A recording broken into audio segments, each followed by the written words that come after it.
সাবেক মন্ত্রী ডক্টর আব্দুল মঈন খান, বিএনপি জাতীয় স্থায়ী কমিটির সদস্য উপস্থিত রয়েছেন, বিশিষ্ট সাংবাদিক এবং সুপরিচিত সাংবাদিক আমিরুল ইসলাম কাগজি ভাই, মঞ্চে আরো অনেক নেতৃবৃন্দ আছেন, সবার নাম এই মুহূর্তে এতটা মনে পড়ছে না। সম্ভবত আহসানুল হক শুভ্র, ফুয়াদ আহমেদ, হারুনুর রশিদ সাহেব, আমি চিনি, ভালো বলেছেন, নুরুল হুদা বাবু, মশিউর রহমান মিশু মূল প্রবন্ধ পাঠ করেছেন, ইয়াসির, ওয়ারদাত, তন্ময়, সবার প্রতি রইল আমার আন্তরিক শুভেচ্ছা। আর যার কারণে আজকের এই অনুষ্ঠানটি, যেখানে আমরা প্রত্যেকেই উপস্থিত হয়েছি, তিনি মারুফ মল্লিক, বাংলাদেশের ছেলে, নারায়ণগঞ্জে তার পৈতৃক নিবাস, জাহাঙ্গীরনগর বিশ্ববিদ্যালয়ের ছাত্র। আমি তার সাথে পরিচিত হয়েছি আমি যখন ছাত্র রাজনীতি করি বা ছাত্র রাজনীতিতে আছি, তখন পরিচয় হয়নি, বয়সে বেশ ছোট হবে আমাদের। সুদূর জার্মান থেকে প্রথম আলোতে তার কিছু লেখা পড়ে আমি খুব মুগ্ধ হই। এরপরে তার সাথে যোগাযোগের চেষ্টা করি। তার যারা সতীর্থ, সহকর্মী, সহপাঠী যারা রয়েছেন জাহাঙ্গীরনগর বিশ্ববিদ্যালয়, তাদের মাধ্যমে তার সম্পর্কে আমি শুনেছি, তারাই আমাকে যোগাযোগ করে দিয়েছে। আমি এতই আপ্লুত হয়েছি তার লেখায়, এবং যখনই প্রথম আলোতে মারুফ মল্লিকের লেখা বেরোয় বিভিন্ন দিবস উপলক্ষে, অকেশনে, আমি এক নিঃশ্বাসে সেটি পাঠ করতাম নানা কাজে। এবং আমি যে রাজনীতি করি, যে রাজনীতির সাথে সংযুক্ত, মারুফ মল্লিক ছাত্র অবস্থায় সেই রাজনীতি করতো না। পরবর্তীতে তার যে দৃষ্টিভঙ্গি এবং সে যেভাবে এটাকে স্টাডি করেছে, এবং স্টাডি করার কারণে তার যে অন্তর্দৃষ্টি, এই রাজনীতির মানে তাত্ত্বিক যে জায়গাটি, সেটি এত গভীরভাবে অনুধাবন করেছে, এবং এই অনুধাবন করেই সে বিশ্লেষণ করেছে সামগ্রিক রাজনীতিটা, রাজনীতির দর্শনটা, বেশি বাংলাদেশি জাতীয়তাবাদ যে বিষয়টি। আমরা ছাত্র রাজনীতির শুরু থেকে, আমি যদি বলি 1979 সালের 1 জানুয়ারি আমি তখন ছাত্র সংগঠন, ছাত্র দলে যোগদান করি। এটা 1 তারিখে ঢাকা বিশ্ববিদ্যালয় হচ্ছে, আমাদের 4-5 তারিখের দিকে রাজশাহী ইউনিভার্সিটি। তখন থেকে এটি চর্চা করে আসছে, কিন্তু কেউ এত চমৎকার বিশ্লেষণী শক্তি নিয়ে এই দর্শনটিকে অনুধাবন করতে পারিনি, যেটা মারুফ মল্লিক করেছে এবং এখনো করে যাচ্ছে। এই জন্য আমি তাকে আন্তরিক ধন্যবাদ জানাচ্ছি, আবার নতুন করে, অন্য সময় তো জানিয়েছি, আবারও জানাচ্ছি। এবং যে গ্রন্থটি সে লিখেছে, বাংলাদেশি জাতীয়তাবাদের তাত্ত্বিক বিশ্লেষণ, এই মানে অসাধারণ একটি কাজ। আমি একবারই সম্পূর্ণটা পড়তে পারিনি, পাতা উঠেছি, অনেক আগেই সে আমার কাছে দিয়েছে। আমি মনে করি যে শুধু যারা জাতীয়তাবাদী, বাংলাদেশি জাতীয়তাবাদী রাজনীতিতে যারা বিশ্বাস করে, তারা ছাড়াও যদি অন্য মানুষ পড়েন, একেবারে সাধারণ মানুষ, দল নিরপেক্ষ মানুষ, তারাও উদ্বুদ্ধ হবেন এই চেতনার দ্বারা, বাংলাদেশ জাতীয়তাবাদের এই চেতনার দ্বারা। আমি যতটুকু পড়েছি তাতে আমার কাছে মনে হয়েছে যে এই দর্শনটি এত অমোঘ, এই দর্শনটি এত বাস্তব, আজটা এত কঠিন ভাবে, বলবো আমি, কঠিন ভাবে প্রাসঙ্গিক, যেটা বিশ্লেষণ করে বলার অপেক্ষা রাখে।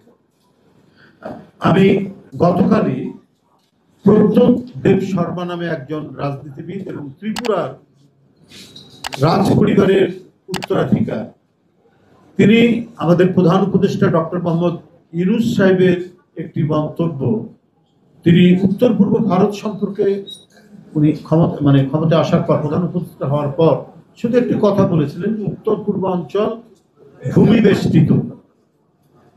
এই কথার পরিপ্রেক্ষিতে গতকাল প্রদ্যোৎ দেব শর্মা, ওটা INI একটা সংবাদ মাধ্যম, সাক্ষাৎকারে সে বলেছে যে বাংলাদেশের প্রধান উপদেষ্টার এই বক্তব্যের প্রেক্ষিতে চট্টগ্রাম বন্দর আমাদের দখল করে নেওয়া উচিত।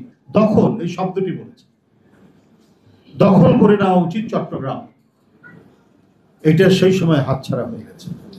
1948 সালে এটা তার বক্তব্য, যে আমরা নানা ঘটনার মধ্যে দিয়ে আমরা সেদিন একসাথে হয়েছি। ওটা একটা করদ মিত্র রাজ্য ছিল, আমরা ভারতের সাথে আছি, কিন্তু অনেক কিছু আমাদের হাতছাড়া হয়ে গেছে বক্তব্যটা।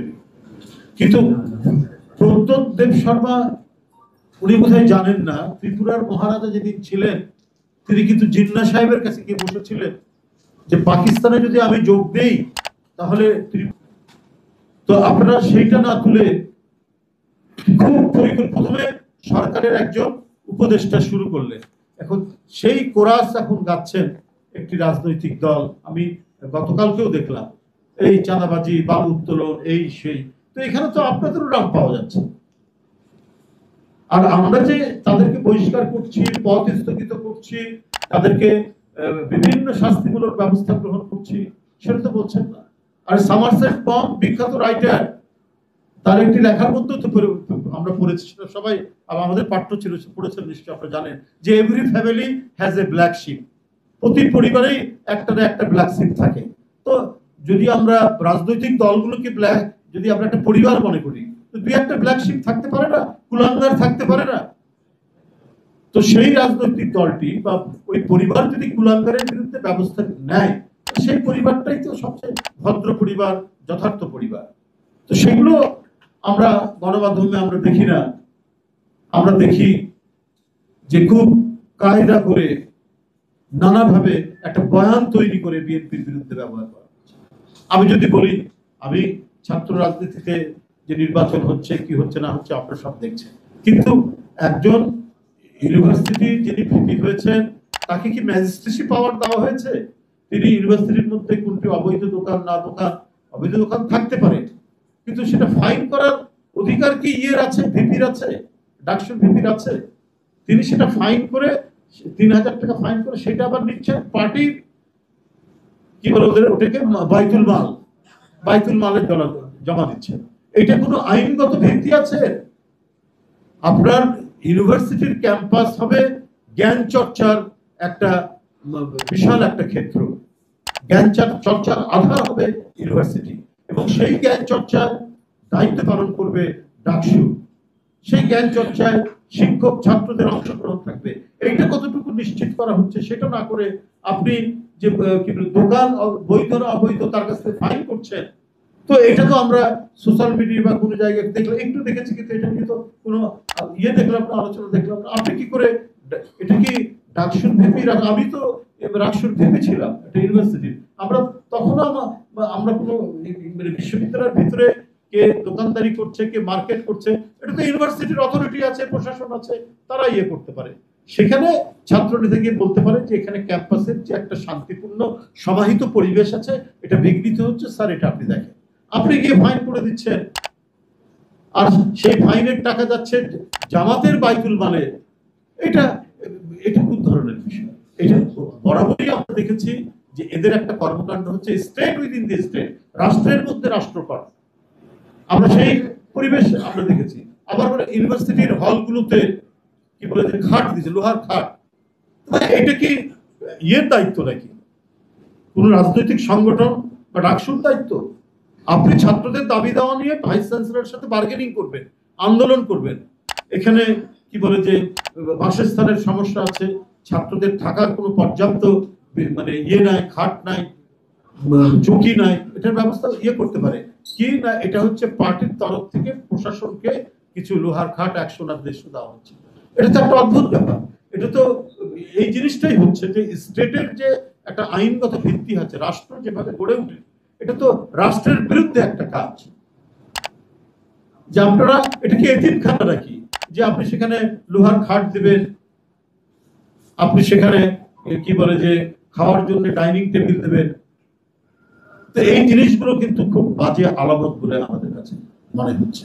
এবং এই যে পরিবর্তিত পরিস্থিতিতে আজকে পার্শ্ববর্তী দেশ থেকে যে ধরনের হুমকি হুঙ্কার ক্রমাগত ভাবে আসছে, বর্তমান যে রাজনৈতিক পরিস্থিতি যেভাবে যাচ্ছে, যেভাবে এগোচ্ছে, এবং যে সমস্ত শক্তির উত্থান ঘটছে, এটাও এক ধরনের আমাদের সার্বভৌমত্ব এবং স্বাধীনতার মানে অটুট রাখা জন্য একটা বড় ধরনের, আমি মনে করি যে একটা ষড়যন্ত্র চক্রান্ত পাকিয়ে তোলার সুযোগ সৃষ্টি হবে, সুযোগ সামনে। আমি আর বক্তব্য বেরোবো না, স্যার প্রধানমন্ত্রী আছেন। আমি শুধু আপনাদের সকলকে ধন্যবাদ জানাচ্ছি, বিশেষ করে মারুফ মল্লিক তার গবেষণা ধর্মী এই অসাধারণ যে বইটি জাতীয়তাবাদী শক্তির কাছে উপহার হিসেবে দিয়েছেন। আমাদের প্রত্যেকেরই সেটা পাঠ করা উচিত, অনুশীলন করা উচিত এবং উপলব্ধি করা উচিত। সকলকে ধন্যবাদ জানিয়ে আমার বক্তব্য শেষ।